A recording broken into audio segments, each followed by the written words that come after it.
Welcome to Indiana Sports Beat Radio. So for the thousands in attendance and the millions watching around the world.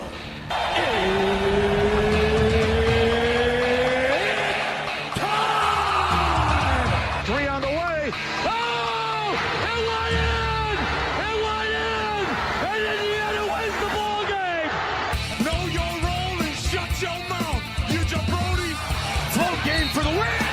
Taylor's gone. Goodbye. Touchdown, Indy. Woo! IU. America. They got a football team now. Pretty simple. I win. Google me. You know that I'm the cream of the crop. Now, here's Jim Coyle. Hey, welcome aboard, everybody. Jim Coyle with you, and glad to be here on this Friday. It's championship weekend as the Indiana Hoosiers head to Miami. They will arrive tonight to take on the Miami Hurricanes on Monday evening for the national championship of college football. Crazy. Yes, it is, but it is going down, baby. And it is, this could be historic of epic proportions. Indiana right now, 15-0, looking for a perfect 16-0 season in the 50th anniversary of the 32-0 basketball season. Man, Hoosier fans got to be floating on clouds all the way down to Miami when they get there. But there's going to be plenty of them down there, as there has been at the Rose Bowl, at the Peach Bowl, and there's been supporting that team. So looking forward to that. Looking forward to an absolute great show today, packed. The man, the myth, the legend, Rick Bozich joins us today on one of our previous every week guests. Of course, Rick retired after covering the Hoosiers since 1974 when he was a student at IU, and then, of course, as a writer for many publications, including ESPN and many others, but also was a sports director at the Courier-Journal in Louisville for, I think, 17 years, and then was at WDRB for quite some time. So he's been around. He knows some stuff. And but, man, oh, man, do we miss Rick, and looking forward to getting to talk to him today. It's always fun. Dude's got a lot of knowledge. He's been around.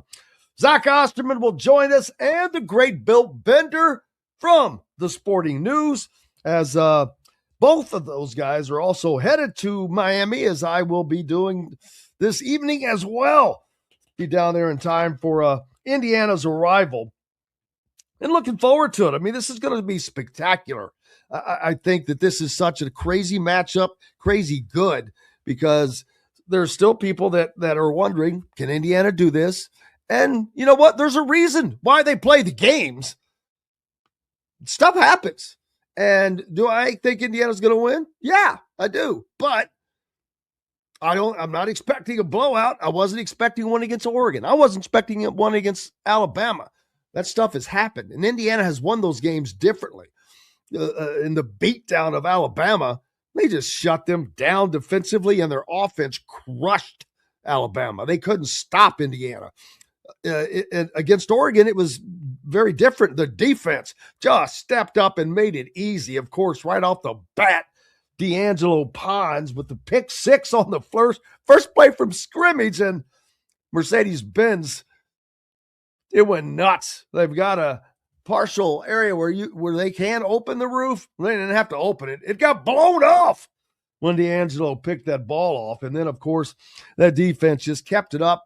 They forced 2 fumbles, picked up both of those, blocked a punt.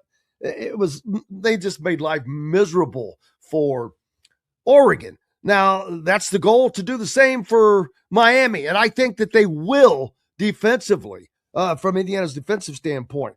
Indiana's biggest challenge is going to be dealing with Miami's defense. They're pretty damn good.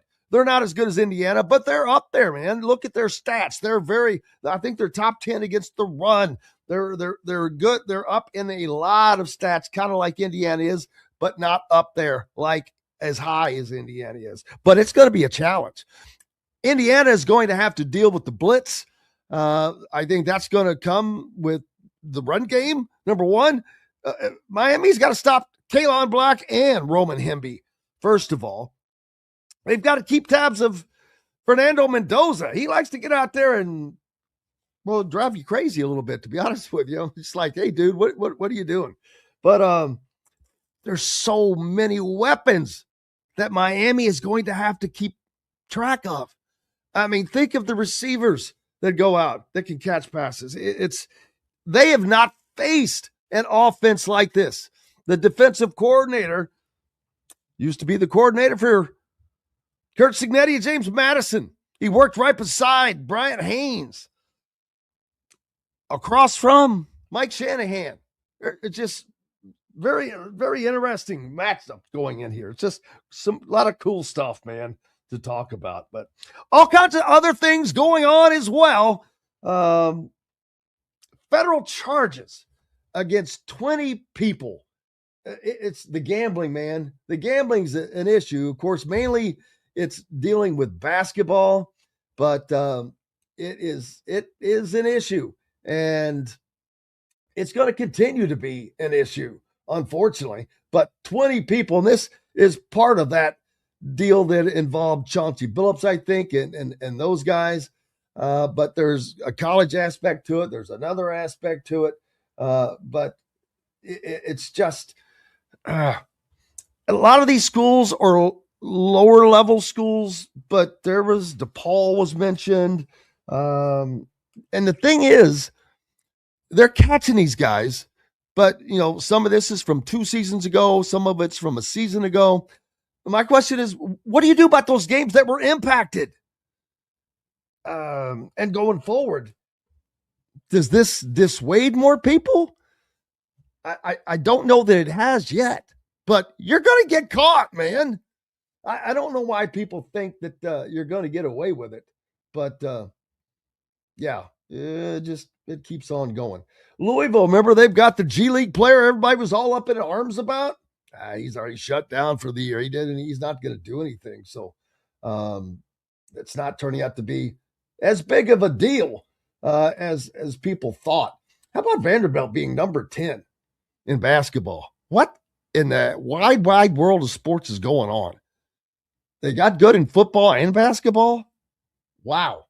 Crazy questions. The NCAA has asked a federal regulatory body Wednesday to stop prediction markets like Kalshi from offering trades on college sports until more safeguards are in place, following up on that gambling ring that I mentioned, because there are so many prop bets, and that's what the NCAA would like to see go away most of all, are the prop bets, because there's so many little things that bets that can be made a little bit easier to alter them. And then these prediction markets, they were doing who's going to enter the portal and stuff like that. Do you have to be able to bet on every single thing that can happen in the world? Do we have to bet on whether or not I'm going to breathe in or breathe out right now? Because that seems like where we're going. Everything does not have to be bet on. But we live in America, and America's pretty free. But we've got to get to a point to where there's common sense. You know what I mean? We've got to have some common sense. And with all the stuff that's going on, all the ability of people to bet so quickly, it would sure be nice. Safeguards. We don't even have safeguards in across the board in college, and they've got all their own issues. With the biggest issue is the ability to just move from school to school to school to school. I don't like that. You don't like that. I don't think that there should be great restrictions, but there has to be something. You make a commitment. I don't know where we end up, but does it really matter? At the moment, Indiana's playing for a national championship, and that's all that matters. But words to the wise: if you are going down Holy smokes. Yeah, apparently the POTUS is going to be going. So that in and of itself will make life a little miserable for those that are going, because it usually ramps up everything, traffic, because they reroute stuff, they block stuff off. Getting into the game, plan extra time. I was reading earlier a memo that we got for this, and it was talking about, allow for extra time. Your tickets are going to be scanned multiple times. You have to have a ticket just to be able to get from lot to lot, from like the yellow lot to the orange lot. And I don't know if that's, on the way into the stadium or something, and if you have plans to just tailgate and not go into the game, you won't be able to do that in their parking lots.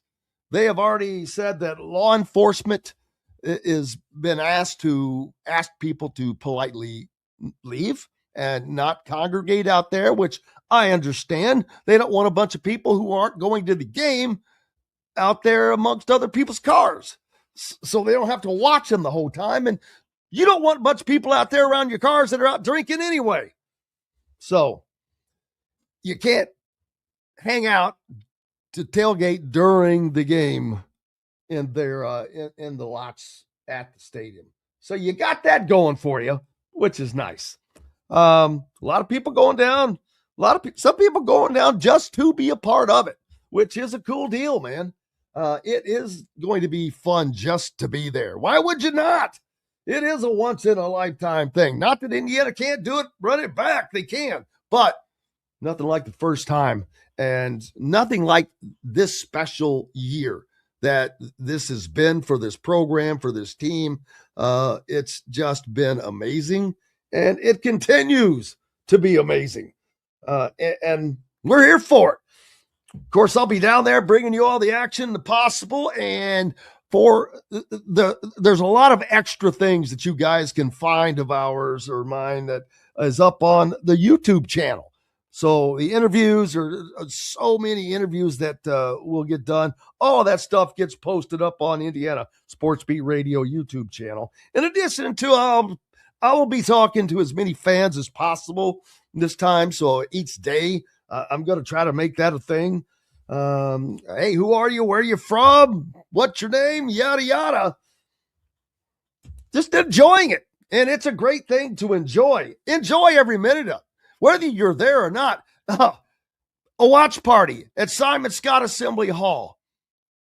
Martha the Mop Lady said it right. The biggest crowd in Simon Scott Assembly Hall this season, other than for maybe the Purdue game, maybe the Michigan game, is going to be a football watch party. Tickets are sold out. Yes, that includes the balcony. Wow, you couldn't pay me to go to the balcony to watch a game. But kudos to those that are. Kudos to those people who are just want to be in the moment. Be a part of it, because there's going to be a lot of energy in that building. The most energy that's been in it for a while. And it will be fun without question. I think Indiana is going to get it done. Hey, we've got lots more coming up. Appreciate you being with us. We're back with it all and more right after these messages.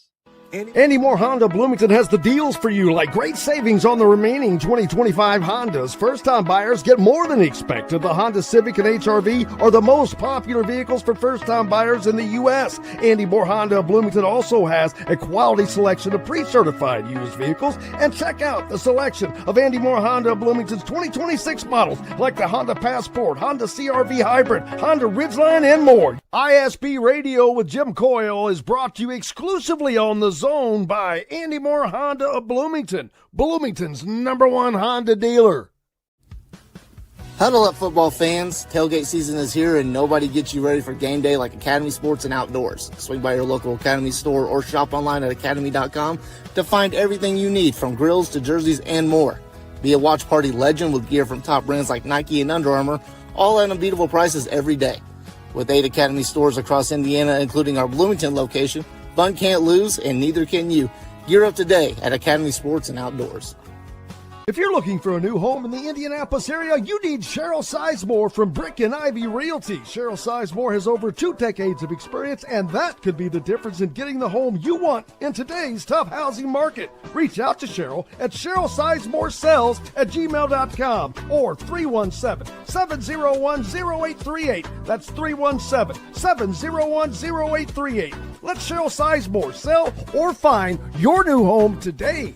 Looking for a place to have fun with the family, friends, or both? Head to Dave & Buster's by College Mall in Bloomington. Dave & Buster's has a wide array of games for everyone, and Sunday is fun day, half off of all games. There are $10 wings, $5 drafts, $5 margaritas from mom and dad watching the IU games on Dave & Buster's giant wall TVs and flat screens. Head out to the new Dave & Buster's by College Mall in Bloomington. Eat, drink, play. Welcome back, Indiana Sports Beat Radio on this Championship Friday. And man, oh man, we got Christmas come a little late. Christmas present. Ricky B is in the house. Rick Bozich, everybody. You know him, you love him. It's hard to live without him. Man, oh man, have we missed you, brother. We miss you from the show. Missed you covering this incredible run by Indiana. But I know you've had better things to do. Cut the grass, go to the store, do all the good stuff, man. Well, I was on the IL for a while, and then I've healed up now. I'm fine. But are you done with the cutting grass? Or are you going to hand that off to somebody else? Well, I had to hand it off to somebody last summer. 95% sure I am. Well, I don't miss doing it, but I don't really like paying for it. You know what I mean? Yeah, I hear you. But it's not worth it. As if I went down once, I could go down again. So that was a pretty down goes Bozich. It was a humbling Bozich. It was. I felt the second time I went down once, and I pulled myself up on the lawnmower, and the second time I went down, it was like I got hit by Mike Tyson, and I knew I wasn't getting up that time unless an ambulance. Oh, for those of you to the hospital. Our good friend Rick, right after he retired, he was out cutting the grass. And wasn't it a compound fracture? Yeah, I slipped and fell and tore the ligaments off the left side of my ankle. And I was kind of dazed. And instead of staying down, I pulled myself up on the lawnmower. And when I did, I had no support in my ankle. And I heard a crack and it came through the right side of my ankle. I could see the bone and my sock was bloody, and it was not pleasant, but I can laugh about it now. He was pulling. What's the Boston Red Sox pitcher? Oh man, that they Kurt had the Schilling? Yeah, pulled a Kurt Schilling, baby, but he battled. Or like Kevin Ware of Louisville, he had that injury. Oh yes, against Duke. So I had a lot more. I know a lot of people have had hip and ankle replacements. This is worse in a lot of ways because in hip and ankle you can get up in a day or two and start walking and do rehab. And it was 7 weeks of no weight bearing at all. So you just laid around for 7 weeks and did nothing. And then after that, it was still a slow rehab to get your ankle back to working again. But, I'm doing rehab at my rehab place. I'll do some name dropping. Grace Berger's there. I see her like really once or twice a week. Yeah. Rondell Moore, the former New Albany, Trinity, and Purdue star, he's in there doing rehab. Ned Fow, a big-time IU fan, center court. Seen him in there. A couple of other people. So it's been this must be like one of those places out in L.A. or something. This is where the celebrities go. Gee whiz. But anyway, I've watched every game, all 15 games. I've watched them all. So I'm up to date. I've watched more Indiana games this year than ever because I haven't worked, so I haven't gone to any other games. So this has been, I was laughing the other day with a friend of mine. I have a friend named Art Burke. He used to be the media relations guy for ABC Sports when Cosell worked there. And after that, he was media relations person for Sports Illustrated magazine. He went to IU. He's also from Gary. He graduated a few years ahead of me, but he was in school when it went to the Rose Bowl the last time. And we always text during games and stuff. And we were texting this year, the first game of the year. And as you remember, the first play of the year, the Old Dominion quarterback ran all the way for a touchdown. Remember that? And last year they didn't trail any game until the Ohio State game. And we texted each other like, oh, back to reality after the first game. Like it wasn't going to continue. How wrong we were, because this team and Fernando did not throw a single touchdown pass in that game. I remember people were saying he's pretty good, but he's no Curtis Rourke. So we all got to slow our roll, and what we've seen unfold is magical. And the word I use more than any other is incomprehensible. There's no way that anybody who's an IU football fan or has followed IU football thought this was going to, maybe Signetti, but other than that, no. I don't know that he thought this. I mean, this is so outlandish. Not the winning a national championship, but the 16-0, the whole thing, just running roughshod over any and everybody that gets in their way. It's nuts, and it is actually. I was talking to Zach Osterman about this morning. You know, it's coming in the 50th anniversary of the undefeated 32-0 basketball team. But this is so much more improbable. This is so much more incredible, even though it's in the era of a transfer portal. These guys are 2.5 stars across the board. They don't have a Quinn Buckner. They don't have a Kent Benson. They don't have all those NBA first round. Well, they're going to have first rounders, but these guys were developed more, and it's just so much harder to do it in football, and that just makes it all the more crazier. And just the positive vibes for Indiana just seem to keep rolling right now. I mean, Indiana couldn't ask for anything more. That one stretch where they beat Ohio State, and then Mendoza won the Heisman Trophy, and then they were on 60 Minutes. I mean, there's not enough money in the world for them to pay for that kind of publicity. And every time they've won since then, Mendoza is such an incredibly poised and thoughtful interviewee that he's drawn even more attention and more accolades to the football program, because I think most people watch him and say, who is this guy? I mean, he's talking about the Stoics and delayed gratification and all this stuff. It's like, and he's going to be like a CEO or a Supreme Court justice or a president. Well, he's got a LinkedIn page that he keeps updated right now. Yeah. It's crazy. I mean, he's a special young man, and he is different. I mean, different in a great way. He's humble. He's caring. He deflects credit to his teammates. You know, the shopping trip he took, those 4 kids who's had a parent with MS when he was in New York for the Heisman. I mean, he checks every box you would want to check for a leader or a representative of your program. Yeah, he probably kind of knows where we all probably know where he's going to be headed in the NFL. But if we didn't, boy, GMs would be salivating over this guy, because that's who you want leading your program. That's the type of guy you want leading your program, because you don't have to worry about them, and they're going to be a leader. Yeah, from what Signetti says about how much time he spends studying film or video, you know, he's a coach's dream. He's intelligent, obviously. He's got his degree from Cal Berkeley Business School and now working for an advanced degree from IU.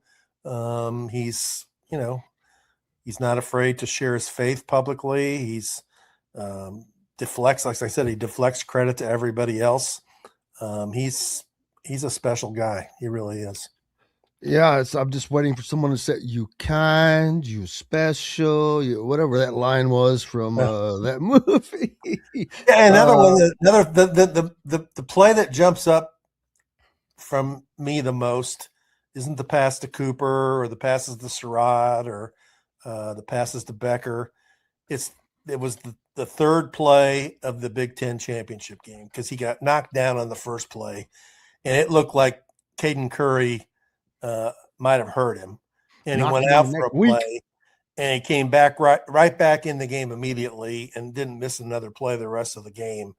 And it was like, this dude is a warrior too, because that was a very significant hit that he took. He was unprotected on his right side, and I kind of thought Curry could have pulled up a little bit, but they didn't flag him and stuff. But it was a clean hit, but it was a painful hit. And he admitted later that he was hurting. And his brother came in and ran one play, but then he came right back in and quarterbacked another fantastic game. The O-line has done a fantastic job of keeping him clean this year. That's something what happened to him in that Ohio State game is something he faced a lot last year at Cal. He got sacked like 41 times. So this has been a pleasure for him, obviously. And you can see what he's been able to do, as well as be the coaching that he's getting. But this entire team is just amazing. I've talked about this so much ad nauseum, but it's the way they are performing. They are all doing their jobs. They're not making mistakes. The efficiency, everybody just doing what every coach dreams of getting their players to do. And Cignetti's able to get that done. And it doesn't matter who or what level the player is, it's happening. I mean, that's true. And, most teams, when you watch them, will throw in a clunker or two where you think they really weren't up for this game, or they weren't well prepared, or they didn't take this team seriously. We hadn't seen that one time this year. I mean, and there have been games where you said, this might be a trap game. They're playing. Wisconsin was playing pretty well, and Indiana's already got this locked up, and they got Purdue next week. They might not be into the game. A little bit of a slow start, won convincingly. After they played Ohio State, they're going to go out and play Alabama, and Alabama's used to playing in big games like this, and Indiana isn't. They'll freeze up, and didn't happen. And then it's hard to beat a team two times. Oregon's really good, and the game was over after like two plays. It's been, they don't play on emotion. They play it's a professional approach to things of like, okay, do this play, do this, everybody do your job. And you don't see them getting penalties for crazy things. The only game I can think of penalties were really a problem was the first Oregon game when they had a problem dealing with the crowd noise, but they don't get like personal injuries, personal fouls. No, or unsportsmanlike conduct or targeting or, acting like a fool after you score a touchdown. And we haven't seen that. No, and that's critical. This team is the fourth best at not getting flagged. Miami, they're around 118th. I think that's going to be a critical part of that game. Miami's going to be without one of their defensive backs for the first half because he missed the last half of he got a targeting call in the last game in the second half. Yeah, and we'll see how Indiana deals with that front line, of course. Reuben Bain Jr. and company, they're going to be coming hard and fast, but pretty sure that Cignetti knows that. Of course, the defensive coordinator for Miami used to be the DC under Kurt Cignetti and James Madison. So how weird is this, that James Madison is now the coaching tree for the national championship? Yeah, and their coach this year went out to UCLA. The blitz thing is interesting because I agree with you. I think Miami's going to try and pressure Cignetti and Mendoza, and I think they're going to try and hit him, cleanly, but hit him so he knows they're there. But the thing about Mendoza is to me, his number one quality is he's amazingly good at reading defenses. And if he knows the blitz is coming, usually that translates to one-on-one coverage. And if he knows that he's dealing with one-on-one coverage, he's got a lot more confidence throwing the ball to Becker deep or to Surratt on a sideline or a quick post or Cooper over the middle. He usually can find the soft spot that's created by a blitz. And he trusts his O-line because there have been many times I'm like, get rid of the damn ball, dude. I'm like, throw that move and throw it away. And but he trusts his O-line with good reason. They take their job seriously, and it's all Pat Coogan talked about the other day. I asked him something. I forget what the question was, but in his response, he must have said protect the quarterback at least 6 or 7 times in the response. So that is just what they're thinking about. Protect the quarterback. Exactly. If you do that, or open the holes for the run game, and I think that's where another place where Indiana is going to be able to maybe sting Miami is if they're blitzing. Man, they got Kalon Block and Roman Hemby. Both are just ferocious 1,000-yard rushers that run like diesel trucks on fire. Bam. I mean, Indiana just has so many weapons. I don't, obviously Miami has not faced an offense this prolific this year. Yeah, and Nowakowski has become a weapon too. I mean, he's a tremendous blocker. That's the underrated part of his game. He's a tremendous, and he's a versatile blocker, but he had a big catch in that Penn State drive. He had a big catch along the sidelines in the Oregon game. He can make yards after the catch because he's a pretty good runner. I could see him making it in the NFL. You're right. It's a tremendously diverse offense. And the emergence when Surratt got hurt of Becker getting to play more he's really become their primary deep threat. He's made a number of very important contested catches because of his athleticism. And he and Fernando obviously are very tight. Don't they all live together? I mean, I think they're they're roommates. They're roommates in Bloomington or just on the road, but I know that Becker and Mendoza are big buddies. And you can tell there's a vibe there between them. And there is with Surratt too. I mean, Surratt is he's not the fastest receiver, but he runs the best routes. He gets open. He sure gets open. He gets open. He's good. And Cooper, Cooper being healthy, he was kind of dinged up there late in the year, but he's gotten healthy again now. And EJ Williams had a touchdown catch against Oregon. He can contribute. I mean, I won't get to this point unless the game's decided, but Kobe Martin's a good runner. He's a very dangerous runner. He's shown on multiple occasions this year that he might have the best breakaway speed in the group. He's a very good player. So, and Bosted, we have to give Bob Bosted credit. I mean, back when you and I used to talk every week, we used to offensive line under Darren Hiller, and I forgot the guy who was there like part of the year that took over. And then Tom Allen finally did bring Brosted in, and he has slowly but surely built the offensive line up, and they've gone, they've taken a notch up this year. Last year they were good, not great. They couldn't block Ohio State really, and they couldn't block Notre Dame. This year they've been able to hold their own against everybody, and they developed some depth. When Evans got hurt, Johnny became more of a factor, and when the kid from Floyd Central has shown that he can play, they've really got 7 offensive linemen. I don't know. It's Zen. Is it Michalski? Is that how you say it? Zen Mahowski, I think. Mahowski. He's shown that he can play too. He was on the field for a couple of those touchdowns in the Oregon game. So it's good to have 7 offensive linemen who can contribute and hold their own. Speaking of my former fellow Highlander, he's going to become, or if Indiana wins, the first collegiate player to ever win a national championship back-to-back on 2 different teams. Good for him. Good for him. He's going to have 2 big old fatty natties on his hand, man. That's nuts. And then, of course, Pat Coogan will play in back-to-back national championship games. That I'm sure that'll change. We'll have some of that in the future, but always good to be first. Coogan has been very outspoken about what a good decision he made coming to Indiana, and I've noticed that they've gotten one of Notre Dame's starting defensive linemen in the portal to come to IU. So, there's benefits in a lot of different areas from the way they've done this, and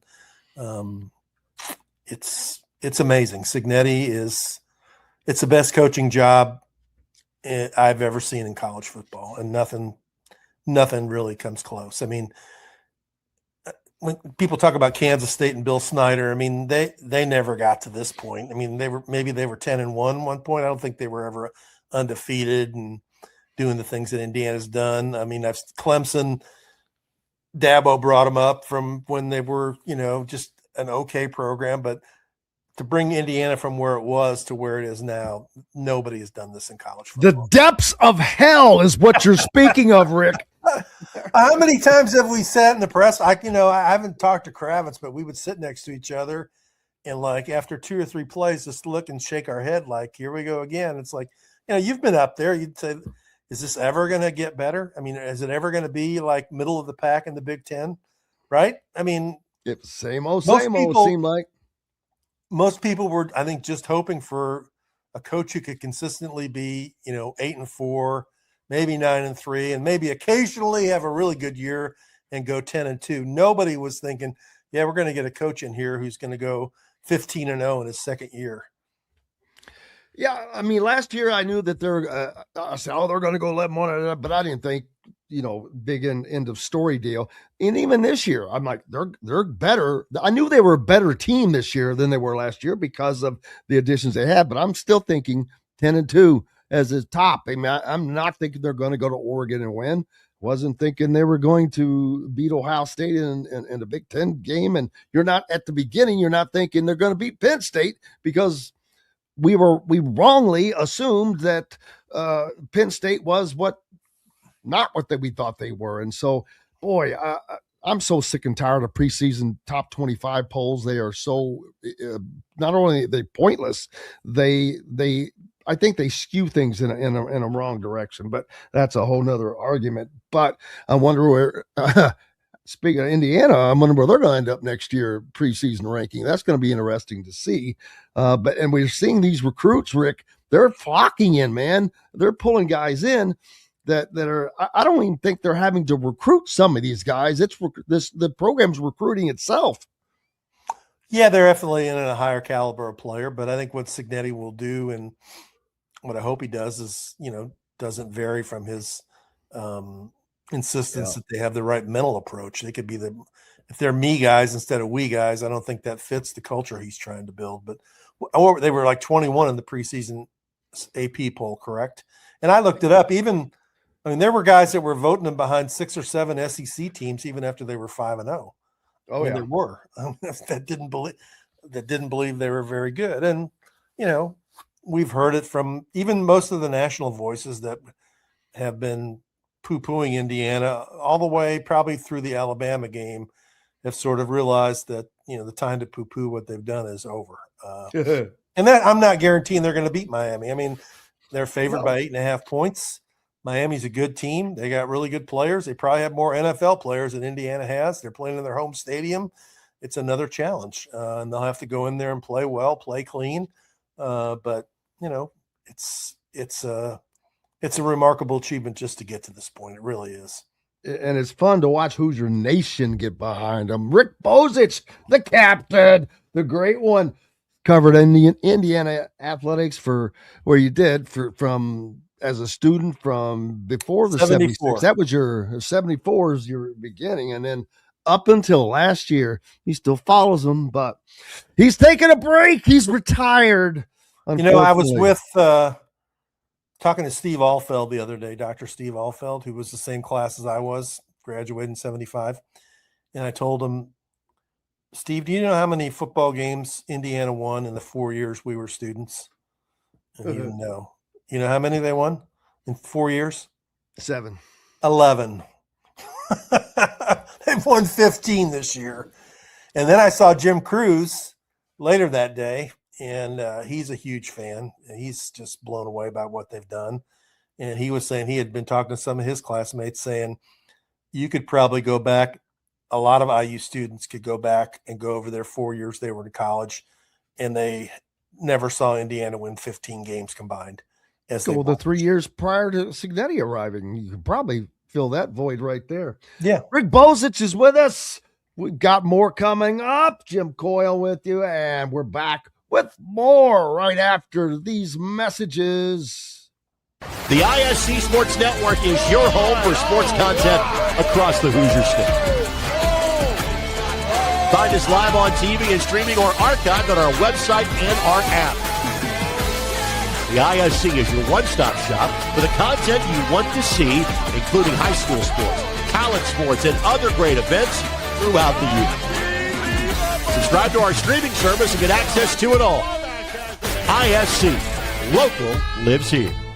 Looking for a place to have fun with the family, friends, or both? Head to Dave & Buster's by College Mall in Bloomington. Dave & Buster's has a wide array of games for everyone, and Sunday is fun day, half off of all games. There are $10 wings, $5 drafts, $5 margaritas from mom and dad watching the IU games on Dave & Buster's giant wall TVs and flat screens. Head out to the new Dave & Buster's by College Mall in Bloomington. Eat, drink, play. If you're looking for a new home in the Indianapolis area, you need Cheryl Sizemore from Brick and Ivy Realty. Cheryl Sizemore has over 2 decades of experience, and that could be the difference in getting the home you want in today's tough housing market. Reach out to Cheryl at CherylSizemoreSells@gmail.com or 317-701-0838. That's 317-701-0838. Let Cheryl Sizemore sell or find your new home today.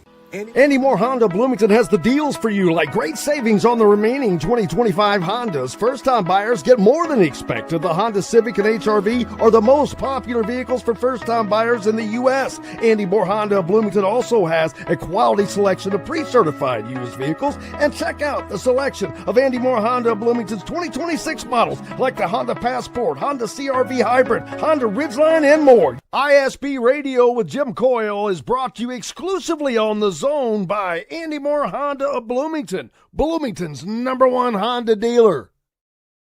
Welcome back, Indiana Sports Beat Radio on this Championship Friday, heading into the National Championship game Monday night. The Captain Rick Bozich with us. Man, we have missed him, and as he has settled into retirement. Do you wish you would have waited one more year, or have you been happier being able to watch it at your convenience, watch all this at your convenience? Most of me, I'm glad that it's this way. A lot less stress in my life, and I've been able to sit back on Saturdays and watch and enjoy and not get home late at night and all that good stuff.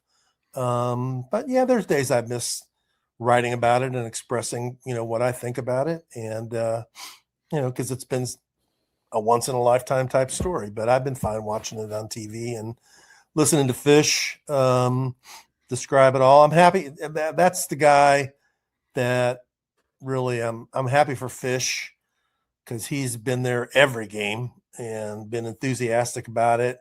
And for him to see this, I'm happy for Mark Deal, who's been around IU football forever. And has been committed. His dad and brother both played at IU on really successful teams.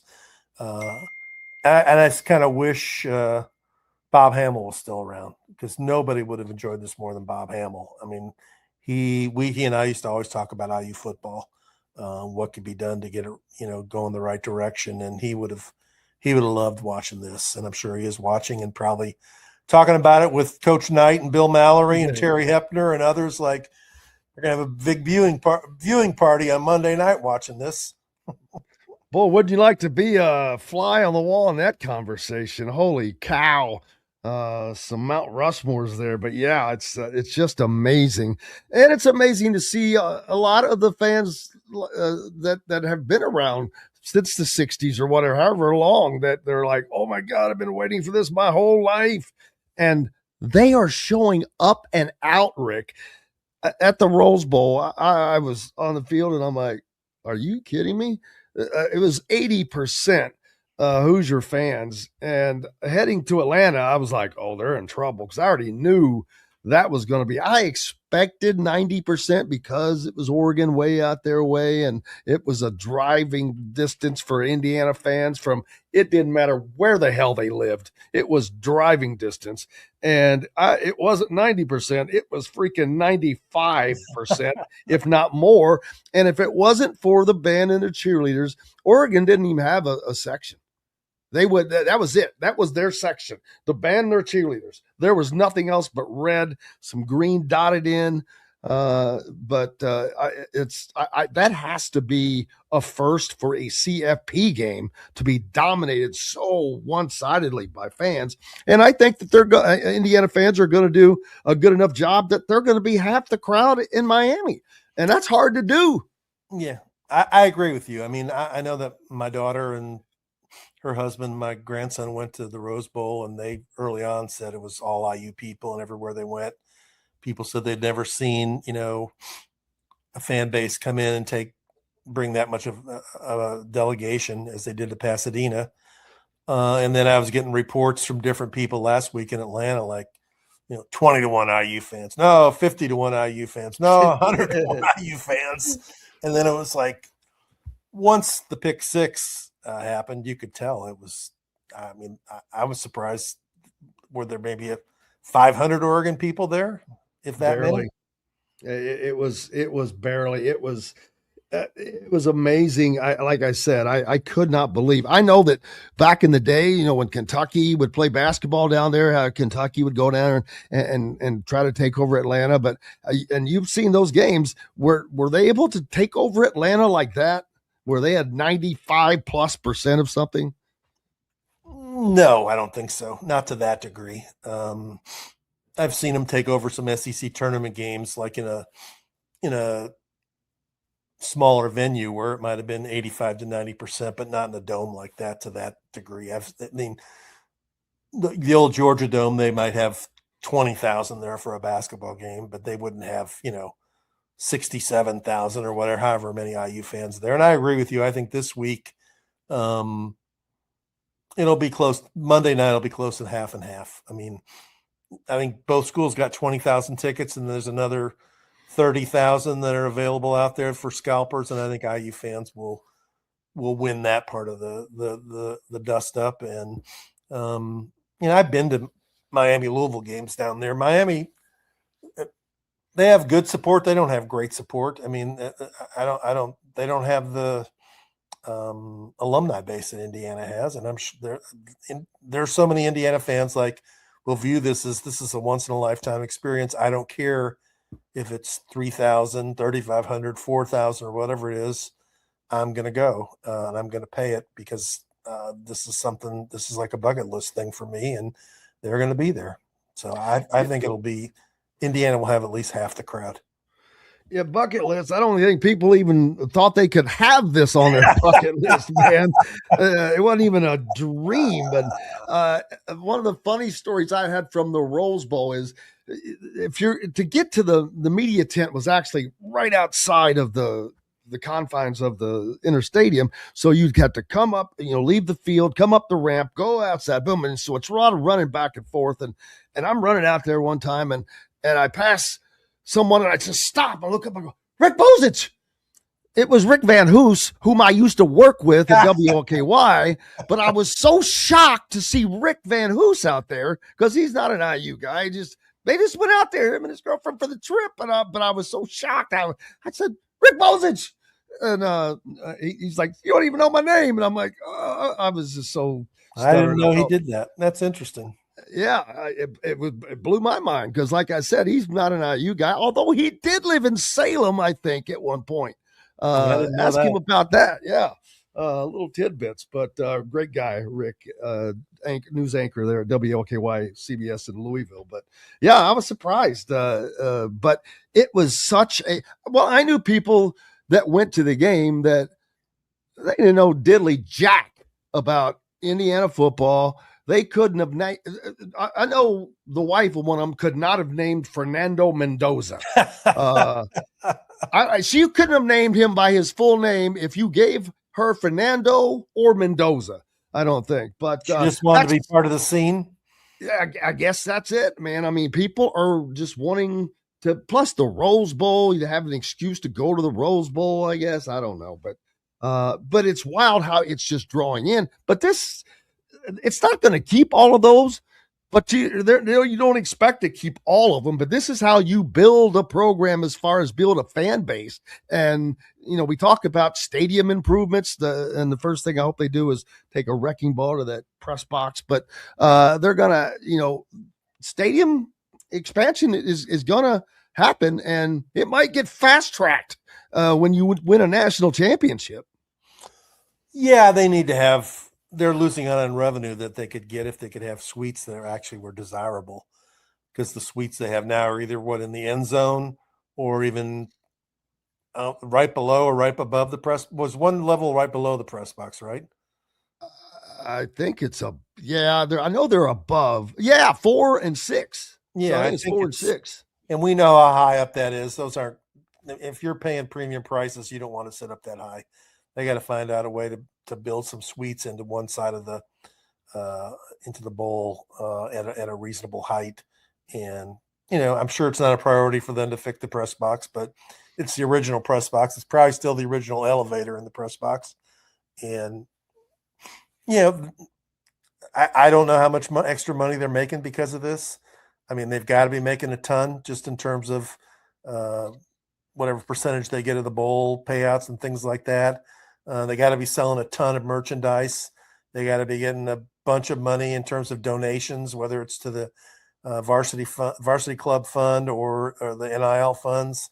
I mean, I'm sure they're going to have, I don't know if they'll put a cap on season tickets for next year, but they'll be able to sell more season tickets than they've ever been able to sell. So, the arrow is pointing not like up, it's pointing like a rocket. Yes.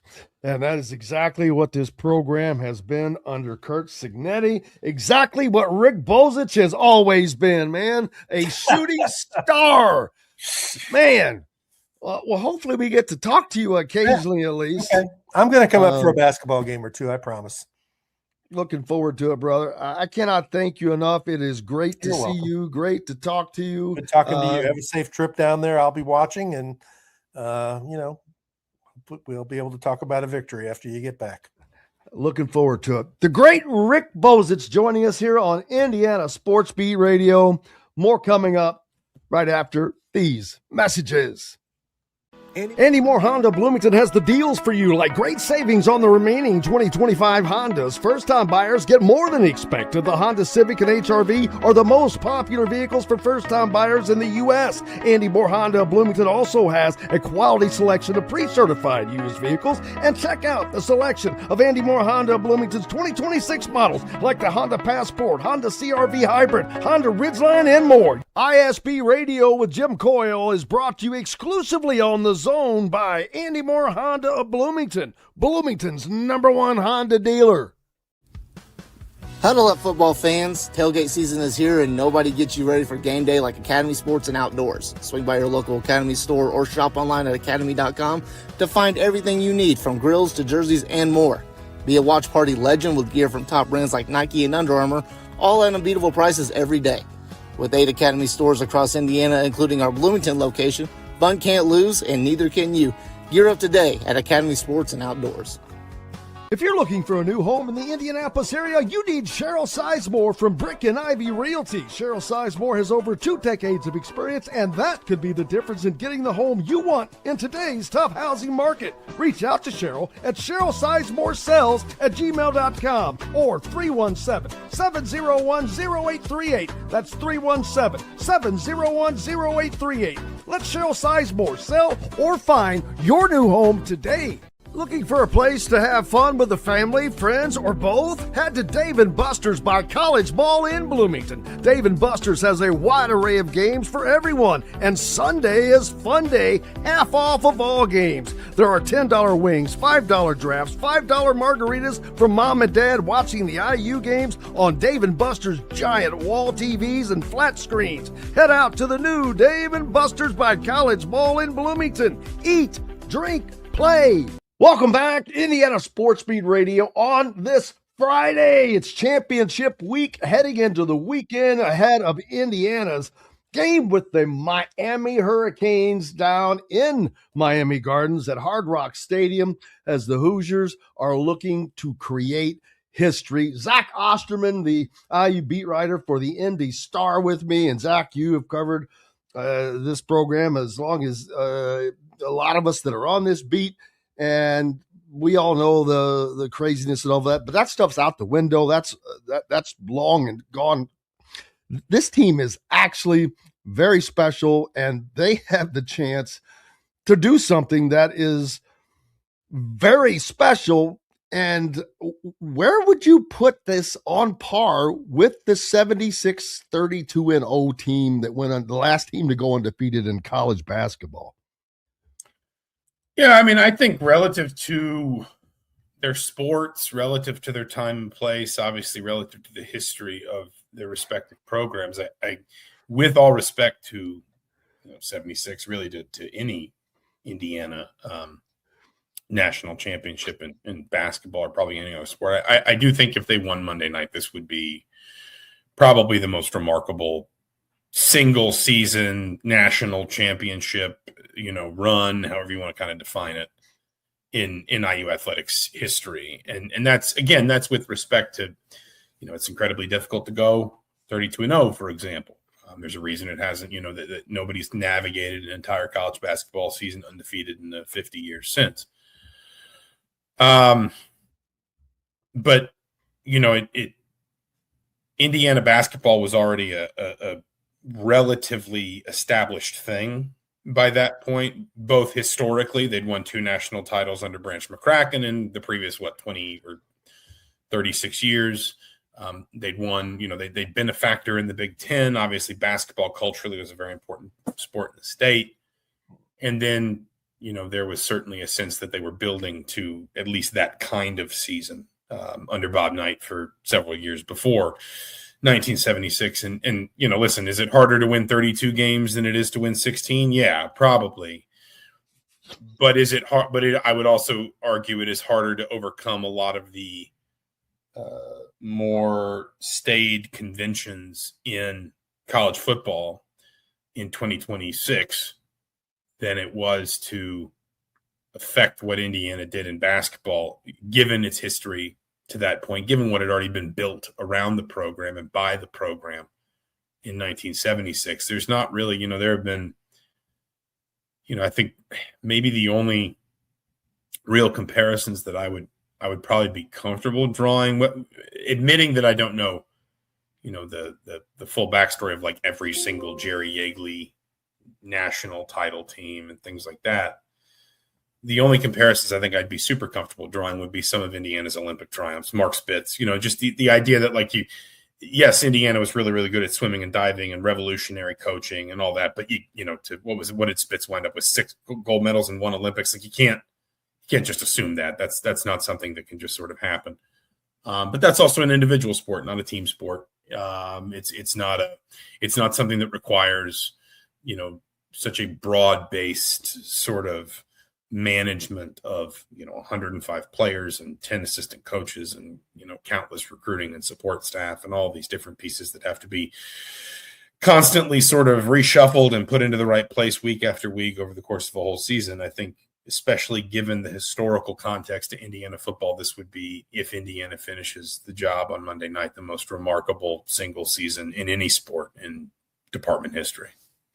And I would go a step further, knowing that we're talking about the transfer era and NIL, but NIL is not really a part of what Indiana's doing. It's more about the transfer portal.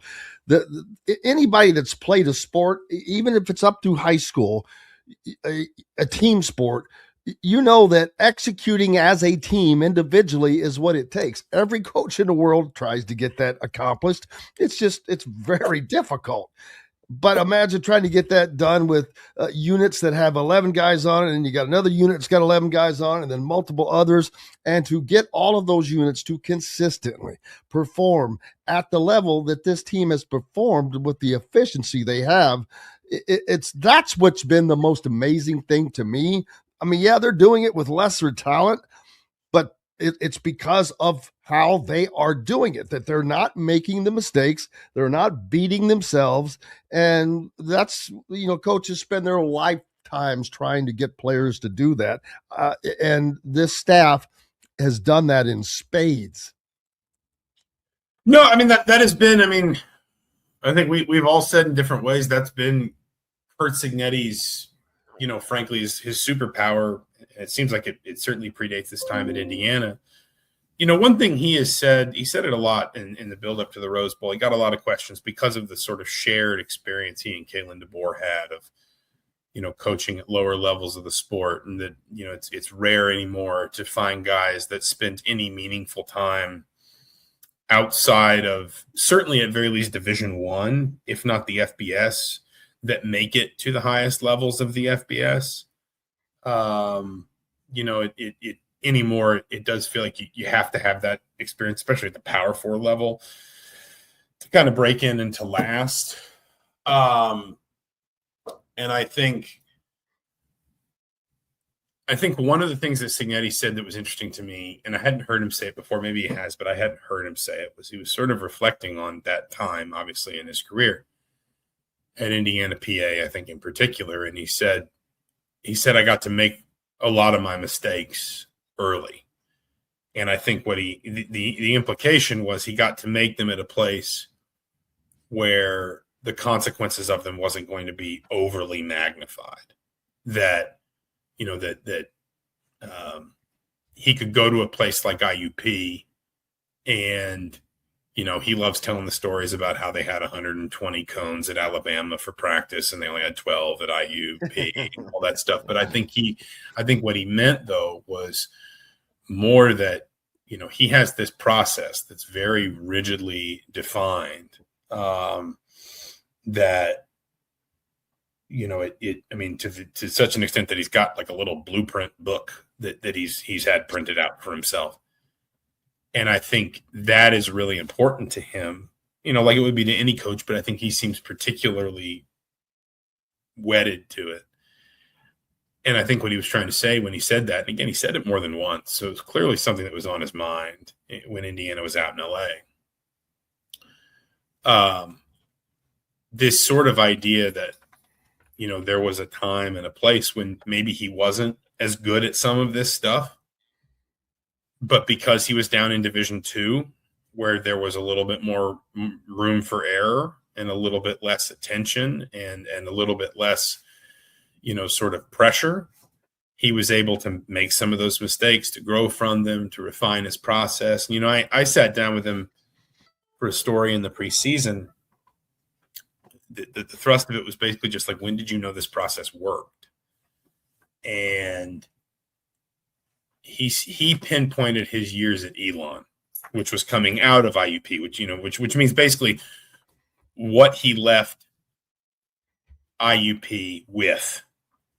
He got to Elon, he put it into practice. Anybody who knows, the Elon job, I think it's in the Colonial now. It used to be in the old SoCon.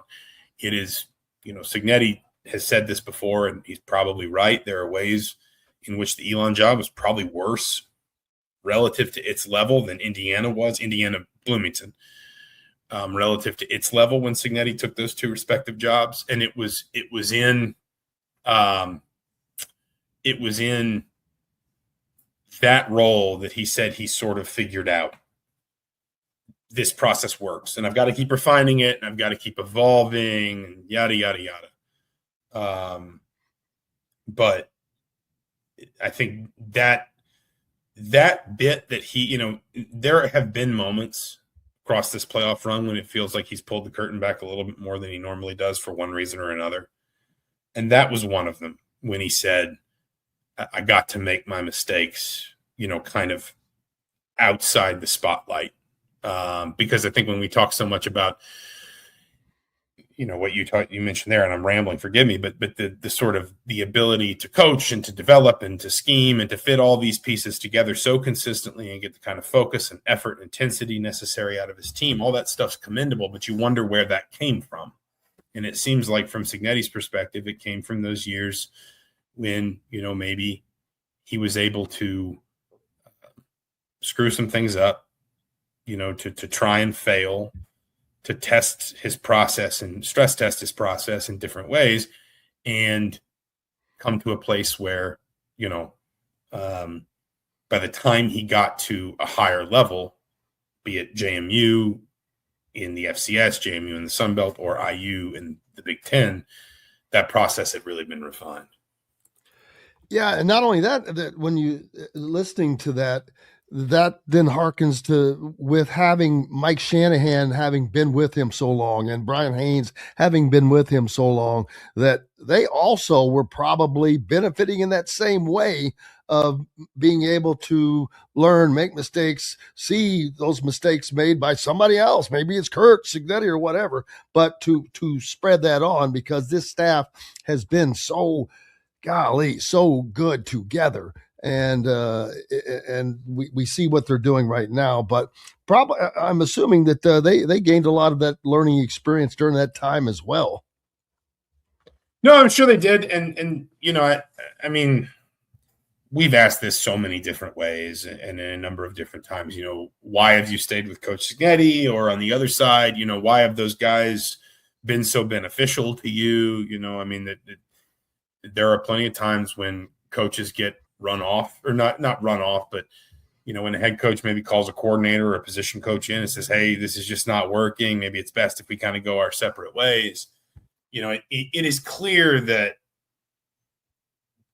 those parties really benefit from one another in a sort of symbiological way. That, yes, Brian Haynes, and certainly I think because Signetti's background's in offense, Mike Shanahan benefit tremendously from working with Signetti, learning from Signetti. Shanahan, I talked to him about why he'd stayed with Signetti for so long when we were out at the Rose Bowl. And he said, one of the things that I really value is he'll push me. There aren't a lot of comfortable days, but I know what to expect. And I'm at my best when I come into the office every day knowing what to expect, knowing what my boss is going to demand from me, how to meet those demands, how to rise to his challenge, etc. But then there will also be that other side of it, which is that Signetti clearly trusts these coaches. It's always stuck with me. When Signetti came over from James Madison, he did not bring his entire staff. He had clearly an idea of which coaches were going to be necessary at a higher competitive level. And he brought, 6? He also recognized very quickly, and he's talked about this more recently, that, Bob Bostad was a caliber of offensive line coach that maybe he'd never had the opportunity to hire before.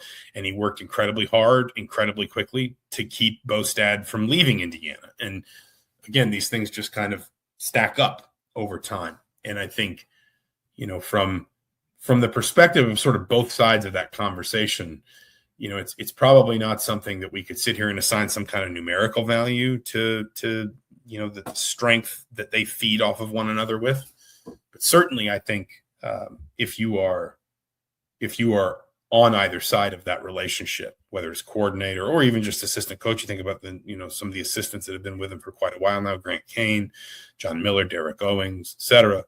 Or you're Curt Signetti. It is clear that everyone has kind of recognized some important sort of points of intersection in the productivity of their relationship as coaches that has made it worthwhile for everyone to stay attached to one another.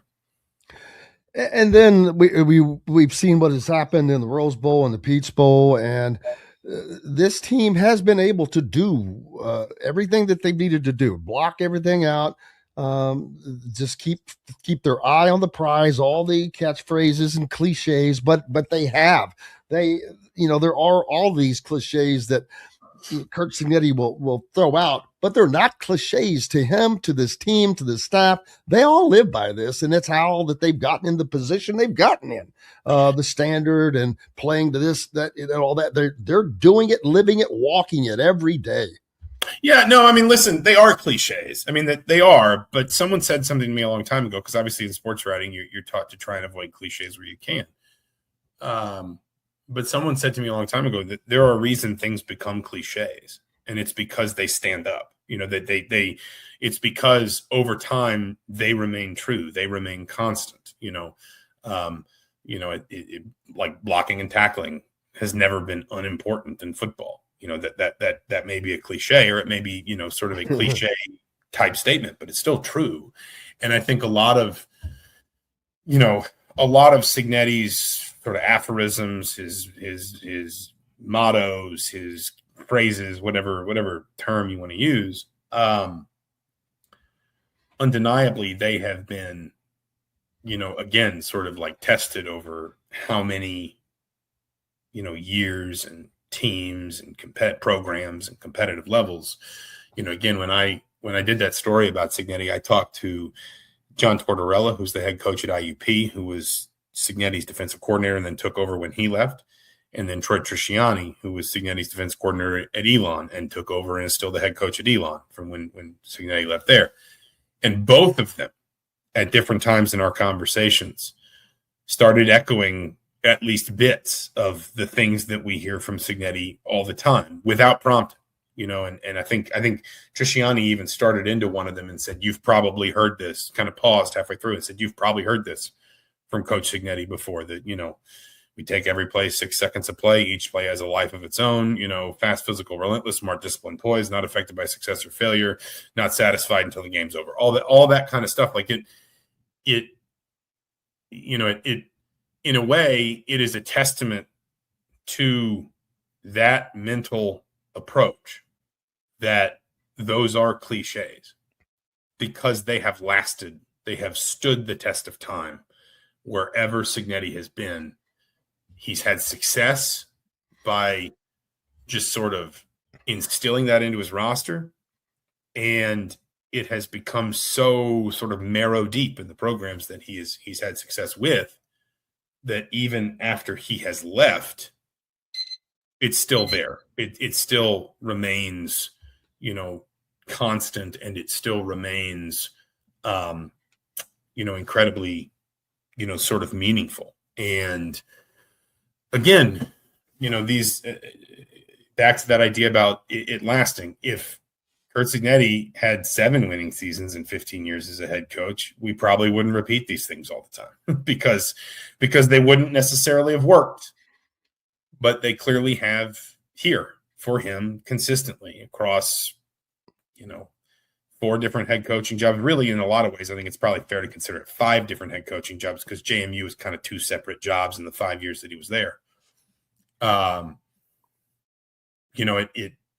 It's stuff that it's cliche until you watch Indiana play and you realize the extent to which it works. And that's kind of where it feels like, And it has been amazing to be a spectator to this ride all season. And it will continue Monday night as Indiana tries to cap history in the 50th anniversary of that undefeated basketball team we spoke of last year, which just adds to the irony of that. Zach Osterman, the insider for the Indy Star, the IU beat writer, will be in Miami, as will I. Zachary, I appreciate you, brother. Safe travels. Absolutely. You too, Jim. We'll see you down there. Absolutely. Thank you. Zach Osterman joining us here on Indiana Sports Beat Radio. More coming up right after these messages. The ISC Sports Network is your home for sports content across the Hoosier State. Find us live on TV and streaming or archived on our website and our app. The ISC is your one-stop shop for the content you want to see, including high school sports, college sports, and other great events throughout the year. Subscribe to our streaming service and get access to it all. ISC. Local lives here.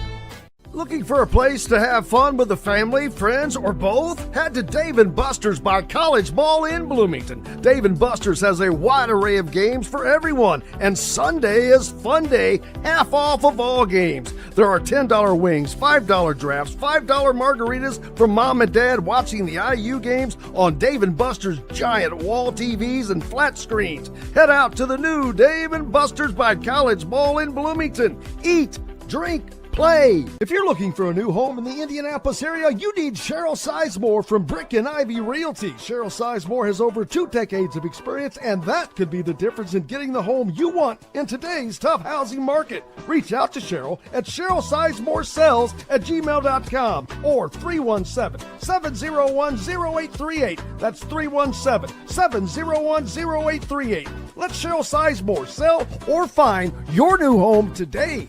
Andy Moore Honda Bloomington has the deals for you, like great savings on the remaining 2025 Hondas. First-time buyers get more than expected. The Honda Civic and HR-V are the most popular vehicles for first-time buyers in the U.S. Andy Moore Honda Bloomington also has a quality selection of pre-certified used vehicles. And check out the selection of Andy Moore Honda Bloomington's 2026 models, like the Honda Passport, Honda CR-V Hybrid, Honda Ridgeline, and more. ISB Radio with Jim Coyle is brought to you exclusively on the Zone by Andy Moore Honda of Bloomington, Bloomington's #1 Honda dealer. Welcome back, Indiana Sports Beat Radio on this championship weekend Friday. I hope you are ready to get going. I'm ready to get to Miami. I am leaving on a jet plane today. Bill Bender from the Sporting News with me as well. He is going to be in Miami for this massive and what could be historic championship. Bill has been with us a lot from the sporting news. Thank you again. As Bill, we head into a big weekend, man. Oh, I'm excited to get down to Miami and feel the vibe and see what I've been fortunate enough to cover. I think this is either 8 or 9 of these championship games in the playoff era, and I don't take them for granted. And this is certainly a unique experience with the first time that I've done it with a home team at home. Although Georgia was in Atlanta, it's about the same. But, to have Indiana down there and the season that they've had and all the circumstances around it makes it truly special. Yeah, and there are so many storylines. I mean, not just with Indiana. I mean, Miami being in Miami, Mario Cristobal having played high school football with Fernando Mendoza's father. It's just crazy. Indiana, of course, is the story, but Miami's kind of its own story. The return of a former power that's not in the SEC, I might add. And then there's a whole nother story there. The SEC not here, again, not going to win another championship, but right now this looks like this could be just a special thing with Indiana potentially. If Indiana is able to win this, go 16-0. I mean, I know that people that look at it from the Indiana side will be viewed as maybe having some skewed vision, but I was thinking about where this would sit in the pantheon of these great teams. Of course, 2019 LSU, the Alabama teams, a couple of them. But the big difference, those teams, that was pre-transfer portal, when everybody was paying players, when they could leave. Those guys were kind of locked in, not having a transfer portal. So it was a different era. And the fact that what I think people will forget when they're comparing those, Indiana is doing this with guys that are basically 0 to 3 stars. They don't have that talent that all of those other teams had. So I don't see how there's even a comparison. This to me is the biggest thing ever when it comes to winning a college football championship. Well, you don't want Indiana versus 1894 Yale. We don't want to see that matchup between them and the Bulldogs. Those were men back then, though. I promise you that. I'm going to say, if the 1894 Yale Bulldogs come out of the tunnel, it's at least going to be a fist fight for a minute. Everything you said about Indiana, I think I broke down the rosters a little bit this week for Sporting News. I looked at the starting lineups out of curiosity because you've got to be curious to be a good reporter. Looked at Indiana's 25 starters, including 2 running backs, Miami's 25 starters, including 2 running backs. And it was really interesting that you said it, Indiana's starters averaged 2.5 star ratings, 4.3 years of college experience. Miami, about 3.1 stars, 3.9 years of college experience. So they have a veteran team too. And Mario in the press conference or the teleconference Monday was clear to say that. He's like, you could almost hear him chuckling to himself. Man, it's ironic that we're playing a team that's even more experienced than us, because that's kind of been their calling card through this playoff run. The experience, despite some second half mishaps against Ole Miss, has really paid off for Miami. Yeah, and that's what I think people are missing. This is about experience. Both you just mentioned Miami being kind of similar. Boy, teams or coaches around the country are going to have to reevaluate how they construct their teams. It doesn't mean stopping recruiting.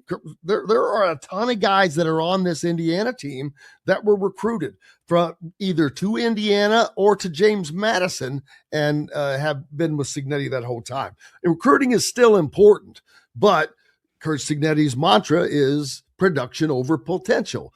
And there is a scenario I mentioned. I was talking about this on the show a couple of days ago where I could see and maybe suggest Alberto Mendoza transferring to go play a year someplace, get a year's worth of starting experience, and come back to Indiana because he has no experience as a starting quarterback.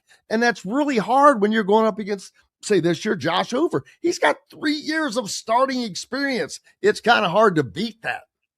Right, and the quarterback shuffle's in full effect. I think obviously Oregon made some news with Dylan Raiola transferring there and then Dante Moore returning. And in some ways, I get it. What you're saying in Alberto's case is 100% true. That's how you probably should do it. In Dylan Raiola's case, I think it's very interesting. You're talking about a guy that was like the top recruit in his class, maybe taking a step back, sitting behind Dante Moore. And I think he'll be better for it if he comes back the following year. Oregon's had that working out with Bo Nix and Dylan Gabriel. And now, Dante sat behind Dylan for a year. And, at a place like Indiana, it's been proven the last 2 years. And I'm just wondering, man, Josh Hoover's shown some really good flashes at TCU. Is he going to come to Indiana and being better than Fernando? I'm not saying that's going to happen. I'm just saying the possibility exists in my brain that it could happen because of what Rourke and Mendoza have been able to do the last 2 years. Yeah, it's like starting with a piece of clay versus starting with a piece of preformed art. I mean, it's already there, and you're like, okay, I just got to add to this. And we've seen what Kurt Cignetti does with great talent. Fernando wasn't, he didn't stumble in here off the pumpkin truck. He threw for 3,000 yards last year, but he just got sacked 41 times. He needed what he had this year: protection, just a better overall team, maybe better tutelage from Kurt Cignetti. But yeah, and this Indiana team, boy, are they benefiting, Bill. The recruiting is just ongoing. The guys that are coming, whether it's in the transfer portal or it's commitments for 2027. And there's I think their first 5-star ever is lingering and will come from within the state. Moonshine Sales, a wide receiver from Lawrence North, I think he will ultimately become Indiana's first 5-star player. We'll see, but he's got Omar Cooper Jr. to look at, who played at his same high school, and to see what his career is doing right now. I thought one of the more interesting things Kurt Cignetti said Monday is he mentioned building the roster through the portal and where the roster stood when he arrived, and how there was 10 offensive starters in the portal and when he got there, and how they aggressively done that. But I was more interested in his answer about recruiting. Like, each year that Indiana's good, you're going to have 4- and 5-star kids want to come to Indiana and experience what's going on. And that's this maybe how he balances the portal and these top recruits. They'll come. I mean, because the program will sell itself. And Monday is a great infomercial for that. How many guys they send to the 2026 NFL draft will be a great infomercial for that. And I think another program where you're going to see that happen is Texas Tech, if we're being honest, in a different way because of the NIL, the money. I was kind of peeking at, I do a way too early top 25 for us, Jim. And it's a little bit of a Those spoiler. haven't been outlawed yet.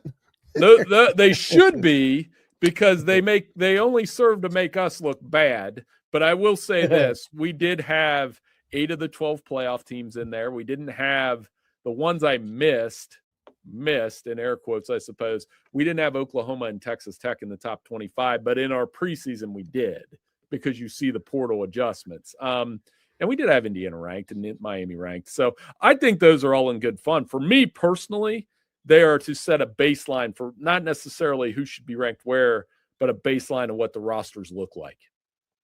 Yeah, it's so different until, I don't even think about knowing, other than the team I'm covering, Indiana.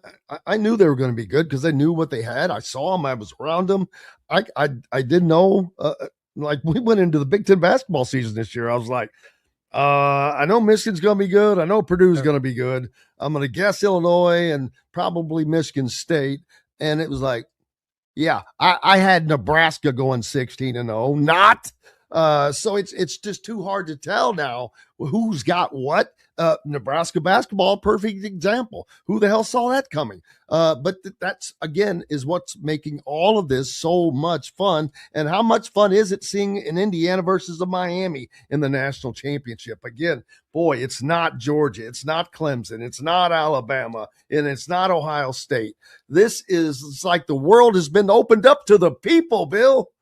Yeah. And I think, one of the things I'm looking forward to here is not only the, I've seen other writers mention this, the joy of Indiana fans' faces that are going to be around the stadium. And it'll be even more so than I saw at TCU a couple years ago. Now, TCU walked into a buzzsaw that night when they played Georgia, but I'm sure that didn't stop the experience that they had from beating Michigan. Indiana, obviously different story, 8-point favorite, 7.5-point favorite, whatever it is, stepping into a place where Miami is going to be thankful to be there too. I think we talked about this earlier in the week.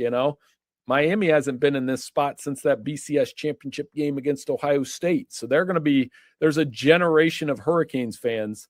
Now there's a entire fan base versus a generation. I get the difference, but Miami's going to be hyped to be there too. Yeah, and plus it's a national championship. I mean, anybody that gets there should be hyped, and it doesn't matter if you've been there 2 or 3 times before. Neither of these teams have been. On the other side, Indiana looking to win their first ever a basketball school. And I was reading some things on Twitter the other day. Someone asked Indiana fans, would you trade if you were guaranteed 2 football national championships, would you trade that for nothing in basketball for 50 years? And people were like, we ain't been worth a crap for 30 now. What's the difference? They're like, hell yes, give me the football. So they're Indiana basketball is in a little danger here, I think, because they have a very aging fan base of which it has not been replenished with success for the youth to see. So that starts to erode a little bit. I'm not going to say it's going to go away. It's Indiana, but if Indiana football just starts winning for the next decade, it's going to make it really difficult on Indiana basketball. And that's another weird thing that no one ever thought they'd say, but I just said it, and it's true. Well, I think if you count a generation as lasting for like 20 to 25 years, I'm 46, for example. The first generation of my life would have been Indiana basketball in the Big Ten. It was defined by Indiana, watching games against them in Ohio State at St. John Arena, and then the rivalry with Michigan in the 90s. And I would say in the second 25 years of my life, Michigan State's been that program in basketball under Tom. They've been the dominant, they're the one that plays in the Champions Classic every year. They're the one with the Final Four appearances. I think Michigan and Purdue have cut into that, and Indiana can cut into that. But football's different, man. Once you get that success, it's a high, unlike many for college football fans. And Indiana's experiencing that now, like Michigan and Ohio State have for years, where it becomes expected in somewhat unrealistic ways. But, I think Oregon in the same boat. Oregon, like I said earlier, they're probably mad, and they ran into the buzzsaw last week, but Oregon will expect a national title out of the Big Ten. USC hasn't won one forever. So I just think it makes the Big Ten awesome. There's a tremendous opportunity for the Hoosiers here on Monday to win a 3rd in a row for the conference, and I can't understate what that means. It really does show that the Big Ten's on top. And Indiana, I would argue, is it's an elite program now. I don't know how long it lasts. I don't care how long it lasts. In the present tense, they're an elite program. Where would you, thinking back on some of the great teams that won a national championship, and I know there's a lot of subjectivity to this. Plus, there's a lot of the things that I mentioned before, the change in the landscape. But talking about this team on how they are built, they don't have the superstars. They don't have the tradition. They don't have all of that. But where if they complete this 16-0 national championship journey, where would this put them all time? For me, I would say this playoff era is it's hard for me to weigh in on, I could say, this team from the 70s or whatever, but in my lifetime, I would say there's 2 teams that really stand out above the rest. 2001 Miami, they were absolutely loaded. Ed Reed, they had everybody. They went out to the Rose Bowl and slaughtered Nebraska. And then the 2019 LSU team, I wrote a quick comparison of that. It was cursory last week with Indiana. I would love to see that matchup because, yes, LSU's got the guys with Chase and Jefferson and Joe Burrow, Patrick Queen. They were loaded. Alabama in 20 was loaded. If I was doing a Final Four of CFP era teams and Indiana wins, they would be in my Final Four. So they would get to play in this all-time tournament against Alabama 20, Georgia 21, LSU 19. I think Indiana's been more dominant than Michigan was in 23 and probably more dominant than the two Ohio State teams, though that 2014 Ohio State team versus this Indiana team, that'd be a great matchup because that Ohio State team had a lot of dudes too. Yeah, the Jimmys and the Joes, a lot of times it certainly mattered, but has that, I don't want to say it's passed because it'll never pass, but because now we're wondering how good can Indiana become when they start getting the Jimmys and the Joes. If Kurt Cignetti can maintain the level of play that he has had with the guys that aren't as talented per se, but what happens when you start getting 4 and 5 stars in bigger numbers than what they have in the past? Does Indiana, are they on the potential precipice of becoming a juggernaut? Maybe. As long as Cignetti's there, I think you could feel that. You can see that coming. And as far as the Big Ten juggernaut, we've seen it's different than when Purdue was good with Tiller and with the Rose Bowls. This is different than what Barry Alvarez had at Wisconsin. It's different because it's threatening Ohio State. And Ohio State, and I know I live in Central Ohio, I understand that, but they've been the dominant program in the Big Ten pretty much my entire adult life. And from Jim Tressel on, they've kind of owned this conference in terms of you have to beat them to win it. And now Indiana beat them, and do they emerge as a real threat? I know Michigan's gone back and forth with Ohio State, but if you look at the numbers, Ohio State's pretty much got at least a 2-1 edge in this century in head-to-head matchups. Indiana versus Ohio State could be very fun, and it could add some spice to this conference. I know they play in Bloomington next year. I believe it's in Bloomington. That'll be as big a home game as Indiana's ever played in my lifetime when Ohio State comes there next year. Yeah, and those games keep happening. The biggest. They've happened a lot, but you're right. And the irony there is they've always played Ohio State well for 3 quarters, right. and then the bottom drops out. Indiana just did not have the Jimmys and the Joes, and that's what happens. But they also didn't have the coaching, and all of that is in place. But it's not just great to see Indiana; it's great to see anybody. It's great to see the Big Ten. The Big Ten it's got to expand its middle. It has to become like basketball is right now. Basketball is the best conference in the country, and because they're 7, 8 deep at the top. And then you've got some middle teams that are middle teams, but you're deep at the top. And the Big Ten needs to get to that in football. And maybe they do, because Oregon is sitting there with Indiana being one of the new teams. We saw Illinois have a good year last year. Iowa is a team that is always good. Right. They are just the right offensive coordinator or quarterback away from being a CFP team every year almost. Right. They, that's one of those deals where, we'll see where it goes with Big Ten basketball. I love I think they need to break that 25-year drought in basketball as well, but yes. They will. And I think they will eventually. And like I said, if they get this third one here, what a boon for the conference. And I know we're going to talk more about it on Monday with a preview, and I'll give you my prediction then. Looking forward to a Bill Bender from the Sporting News. Thank you, boss. I appreciate you as always. Andy Moore Honda Bloomington has the deals for you, like great savings on the remaining 2025 Hondas. First-time buyers get more than expected. The Honda Civic and HR-V are the most popular vehicles for first-time buyers in the U.S. Andy Moore Honda Bloomington also has a quality selection of pre-certified used vehicles. And check out the selection of Andy Moore Honda Bloomington's 2026 models, like the Honda Passport, Honda CR-V Hybrid, Honda Ridgeline, and more. ISB Radio with Jim Coyle is brought to you exclusively on the Zone by Andy Moore Honda of Bloomington, Bloomington's #1 Honda dealer. Huddle up, football fans. Tailgate season is here, and nobody gets you ready for game day like Academy Sports and Outdoors. Swing by your local Academy store or shop online at academy.com to find everything you need, from grills to jerseys and more. Be a watch party legend with gear from top brands like Nike and Under Armour, all at unbeatable prices every day. With 8 Academy stores across Indiana, including our Bloomington location, fun can't lose, and neither can you. Gear up today at Academy Sports and Outdoors.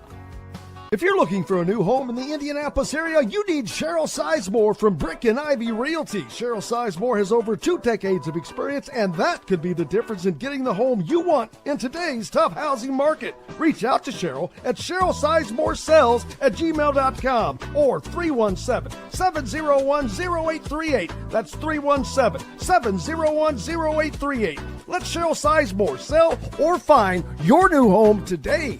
Looking for a place to have fun with the family, friends, or both? Head to Dave & Buster's by College Mall in Bloomington. Dave & Buster's has a wide array of games for everyone, and Sunday is fun day, half off of all games. There are $10 wings, $5 drafts, $5 margaritas for mom and dad watching the IU games on Dave & Buster's giant wall TVs and flat screens. Head out to the new Dave & Buster's by College Mall in Bloomington. Eat, drink, play.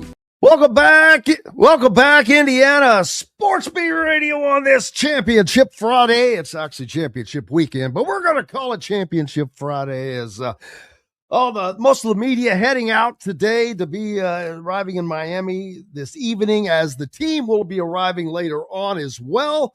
We'll be there to greet them. Well, I will. And several others will be as well. The fans will be flocking down throughout the rest of the weekend. Game taking place on Monday night. Indiana taking on Miami for the College Football National Championship, people. It's crazy. It is absolute crazy. Great matchup. Miami looking for the first national championship in 22 decades. They used to be a powerhouse, and it went away. But they're looking to recapture some glory. Indiana, no tradition. They're looking to create glory, create history, become the first 16-0 national championship team. That Yale team from 1776 or 1894, whatever the hell it was, that doesn't count. So, and in the, it's been mentioned several times, in the anniversary year of the 32-0 national championship basketball team. It's just, if you're a Hoosier fan, you're having a great time right now. And congratulations, you should. You should be enjoying the hell out of this, because this is beyond a special run. This is beyond special, what Indiana football is doing, what Kurt Signetti and his crew are doing, what each and every one of those players are doing, because of how they're doing it, because they don't have the greatest talent in college football, but they've got the biggest hearts in college football and the best coaches, and they're the most coachable. Apparently, these guys listen to what is being said to them, and they have learned and learned well. Man, it's going to be quite the time in Miami for those of you that are going. I think I mentioned earlier, and if I didn't, make sure you plan extra time in everything you do. Your tickets are going to be scanned multiple times. You have to have a ticket just to be in their parking lots. There's an orange lot, a yellow lot. I saw that just to get from the orange lot to the yellow lot, your ticket will be scanned again. POTUS is going to be there, I heard. So if that is the case, that's only going to add to this. It'll make traffic something. There'll be things that are probably shut down. Most people are not driving to the stadium, I would imagine. Parking is very limited. It's just tough to get in and out of. They suggest that you take the express and ride shares, and even when you're leaving, to take the express to take your ride share. So lots to plan for. I'm going to get there as early as possible myself to not have to deal with all that stuff. The security is going to be ramped way up. Just going to the things that we normally go to, I've had to give much more information than normal. Social security numbers, driver's license numbers, all kinds of things. So this is a big deal. It's a big deal, people. Miami's going to have their big guns in there. Ray Lewis, The Rock, Michael Irvin, Mercy. What's going to happen when those big stars, now movie stars, have to go home and face the fact that they just got beat by Indiana? Mercy. Wouldn't that be something? But hoping it comes true for the Indiana fans, for that for that program just because they have it's been such a special run. You really want to see them complete it. Complete that 16-0, unbelievable, never been done thing, and for it to be done in this manner, this story would continue to grow. And hell, nobody's hating on that. And if you don't have a ticket, I was talking about your ticket getting scanned, you're not going to be able to tailgate in their parking lots. They don't want people just hanging out. They've already announced that law enforcement will be asking people politely to leave because I probably don't want people hanging out around people's cars. I mean, do you want a bunch of people out there drinking, especially if they're from the other team and they're getting their butts beat? Probably not. Probably not. Tell them to skedaddle, man. Skedaddle. Let's see. CFP news for fans. Yeah, I gave you all that and all that good stuff. But I think the Indiana fans are going to do a fantastic job of becoming half of this viewers that are in that stadium and continuing to give that football team the boost it needs. Now, I've got something special for you. Fernando Mendoza, as we all know, has become quite the eloquent speaker. Man, when the lights come on and the camera's on and the microphone's in his hand and he's looking directly into the camera, sounding like the next CEO of Microsoft or whatever corporation it's going to be. How does a young man like that start off? Well, I have just the answer for you. This is a young 15-year-old Fernando Mendoza at a Miami football camp wearing a Miami Hurricanes t-shirt, no less, even though you can't see that, but I can. But here's what Fernando sounded like back in the day. Quarterback, Berlin, Jesuit. Fernando, what's going on? Not much, just at the young camp, just out here. How you do out here today? You learn anything? Yeah, I learned a lot of things, did well, competed. Tell me one thing you learned, Fernando. I mean, I learned Coach Eno's talked to me about how I needed to shorten my release point a little bit, and just gave me a couple other coaching points, but other than that, a lot of good stuff. Fernando, tell the truth, man. You like playing quarterback? Yeah, of course. Why? I mean, it's fun, it's cool, and always have a great time on the field, that adrenaline and everything. What's fun about playing quarterback? Everybody wants to hit you. I mean, just run away from them. Run away from you fast? I'm a pro style, I can still get out of there. Yeah, I feel pretty good and had a really good showcase. Fernando, you're pretty tall, man. How tall are you? I'm 6'2" and about 3/4. You're 6'2" and 3/4. Sophomore at Berlin. Listen, man. There you go. That was a young Fernando Mendoza. Not only was he wearing a Miami t-shirt, he was at the Miami indoor practice facility for that camp. So the irony, how funny is it? Actually, I was on, I wish I could have pulled that up, but the other day we spoke with Mario Cristobal and I asked him about the irony of playing in a national championship against the quarterback who's the son of a guy he went to high school with. He didn't really answer that question. He went on to talk about Fernando, but just kind of weird how this is Fernando's hometown. You've got, the Miami has all of their story connections because they're playing in their hometown. Crazy how this stuff all comes together like that. And just weird happenstance circumstances. Aiden Fisher has been the anchor of this defense, and this defense wins championships. And as good as this offense has been, I'm going to tell you this defense has been better. They are tougher than a circus hamburger, and they don't make mistakes.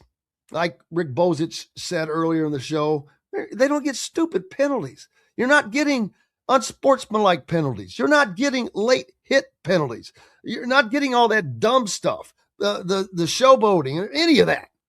They do their job. They come back to the huddle and do it again. Let's hear what Aiden Fisher had to say when he was asked about all the stuff people are talking about Indiana. How are they doing it? How are they doing this? And the cheating, blah, whatever. I mean, it's just the way it's played out. I've seen all the stuff about different things with our team. I mean, it's just funny and kind of ridiculous to me, but I mean, we watch film, we study, we prepare. I know a lot of people have put different things out. I mean, we just do a great job preparing. We have, hints, we have things that we can see within our preparation. And then we have the best D coordinator in college football. So when you match up those things, you get off to fast starts as a defense. Yeah. Fast starts. They certainly got off to one against Oregon. Can they do that against Miami? Sure, they can, but we'll see. I don't think that game's going to be the blowout that these other two were, but I didn't think either one of those games were going to be the blowouts that they were. You just can't tell with this team because they've done it in different fashions both times. The first time against Alabama, it was the offense. The defense just shut Alabama down, but the offense lit them up. In the Oregon game, the defense did a lot of the heavy lifting. Not only did they shut Oregon down, but causing fumbles in the red zone, blocking a punt in the red zone, the pick six right off the bat. So the offense had an easier day against Oregon. The defense made it quite easy. I don't know that they can make it quite that easy against Miami. The one thing Miami has is a much more experienced quarterback in Carson Beck than Dante Moore, and that makes a difference. That's why Indiana is doing as well as they are. Miami is also an older team, so we'll see how it turns out. But you've got great guys like D'Angelo Pons. He's got something to say. I wouldn't call ourselves the misfits. People on the team think that we're just a group of underrated guys, people who are overlooked. I guess that's why they call us misfits, but we're not. We're a great team. We're a great group of individuals that came together for one common goal, and everybody bought in, and we're on the way to finish it. They are on their way to finish it. There you go, ladies and gentlemen. That means hopefully they're bringing home a natty. We'll be down there for it. Coming to you on Monday from Miami with the show, and then, of course, plenty of other coverage that we will be providing in between with the show. We will not have a show Tuesday, the day after, because of travel, and we can't get it done. But we're back Wednesday to do it all again, and we'll have everything on that day. But Glass will have everything. Kent will have everything as well. So make sure you're tuning in to everybody and keep it up with it all. We're back on Monday. Until then, I'm Jim Coyle. I will see you on the radio. Thanks for listening to Indiana Sports Beat Radio. Be sure to subscribe to our YouTube page for more clips and team coverage of Indiana basketball, football, and more. You can also find full episodes and tons of other content on thehoosier.com. We'll see you next time for another edition of Indiana Sports Beat Radio.